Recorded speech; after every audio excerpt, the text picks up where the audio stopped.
Hello, everyone. Kezia has something she wants to show you before we start our story tonight. She got this cool ring. What does it do?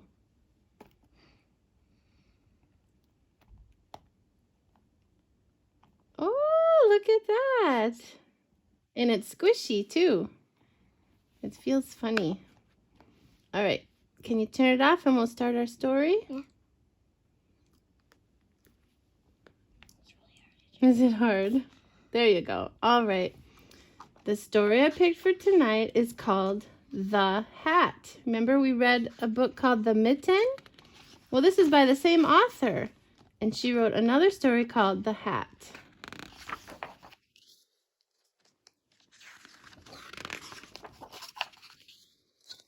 Winter was on the way. Lisa took her woolen cloths out of the chest and carried them outside. She was hanging them up in the fresh air when a strong wind blew one of her stockings off the line. There it goes in the wind. Curious Hedgie found it and poked his nose in. When he pulled it out, the stocking was stuck in his prickles. How embarrassing, Hedgie thought. That's a pretty red sock. You got a red socks like that for Christmas, didn't you? The mother hen came by with her chicks. Cackle, cackle, she clucked and laughed. What is that on your head, Hedgie? Why, it's my new hat, he told her. Isn't it beautiful? The mother hen cocked her head as if she had an idea, and off she ran. It's not really a hat, is it? It's a sock. Hedgie saw the noisy gander looking down at him. Honk, honk.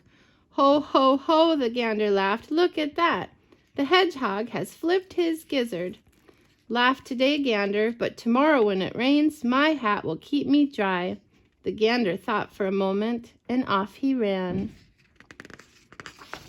The barn cat was watching from a tree. As Hedgie tugged at the stocking, meow, he called down. What a silly-looking hedgehog you are, with that thing on your head. But my ears will be warm in a snowstorm. Purred the cat, and off he ran. The farm dog and her puppies found Hedgie in a patch of brambles. Hedgie, is that a hat you're wearing? How funny you look, she barked, and her puppies yelped and giggled. But I'll be cozy and dry when it snows, Hedgie said. The farm dog's ears perked up, and off she ran. Oink, oink, the piglet squealed. What are you up to, Hedgie? The mama pig asked. Making sure my hat doesn't fall off if an icy wind blows up. I see, said the mama pig, and off she ran. Looks like she's eating raisin toast. That looks yummy. Hedgie, what is that ridiculous thing on your head? The pony snorted at Hedgie. That was the last straw. It's my hat, of course. Don't you know that everyone should wear a hat in winter when it's cold and snowy, Hedgie shouted. The pony looked startled. Hedgie was usually so friendly, and off he ran. He doesn't like getting teased. Hedgie just wanted to be alone. He was tired of everyone laughing at him, and with this thing on his head, he couldn't even fit in his den.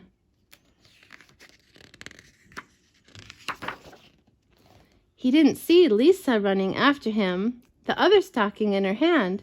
Come back, you silly hedgehog, she called. Oh no, Hedgie thought, even the girl is laughing at me. There he goes up the hill. He's not laughing at him. Lisa caught up and pulled her stocking off Hedgie's head. You ridiculous little hedgehog, she laughed. Don't you know that animals don't wear clothes? Hedgie headed for his den, and Lisa started back toward the clothesline. That's when she saw all of her missing woolens. The animals had taken them, and each one was thinking, now I am wearing a magnificent hat. Look at the rooster. Or the chicken, whatever he is. Lisa was still chasing them when Hedgie reached his den. How ridiculous they look. Don't they know that animals should never wear clothes? That was a shorter one. Look at them all. They took him off the clothesline. That's cute. Well, this story is missing its cover. But what's that? Cupcake. A muffin. If you give a moose a muffin. Look at, he's smelling. You can smell something in the air. If you give a moose a muffin. Look at, he's throwing it out the window. He'll want some jam to go with it.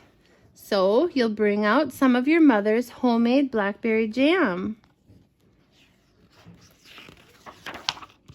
When he's finished eating the muffin, he'll want another, and another, and another. When they're all gone, he'll ask you to make more. You should help him then. You'll have to go to the store to get some muffin mix. He'll want to go with you. When he opens the door and feels how chilly it is, he'll ask to borrow a sweater. These are silly animals in these stories tonight. When he puts the sweater on, he'll notice one of the buttons is loose. Look at the button falling off. So he'll ask for a needle and thread. He'll start sewing. The button will remind him of the puppets his grandmother used to make.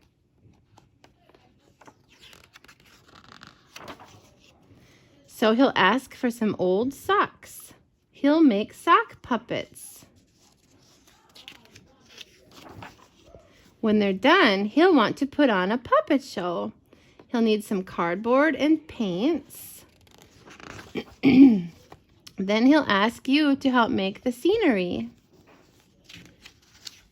Look at how creative they are. When the scenery is finished, he'll get behind the couch, but his antlers stick out. Do you see his antlers? Yeah. See? He can't hide completely, can he? So he'll ask for something to cover them up. You'll bring him a sheet from your bed. When he sees the sheet, he'll remember he wants to be a ghost for Halloween. He'll try it on and shout, "Boo!" It'll scare him so much he'll knock over the paints. So he'll use the sheet to clean up the mess. Then he'll ask for some soap to wash it out. He'll probably want to hang the sheet up to dry. He'll go outside and put it on the clothesline. When he's out in the yard, he'll see your mother's blackberry bushes. Seeing the blackberries will remind him of her jam. He'll probably ask you for some. And chances are, if you give him the jam, what do you think? He'll want a muffin to go with it. Silly moose.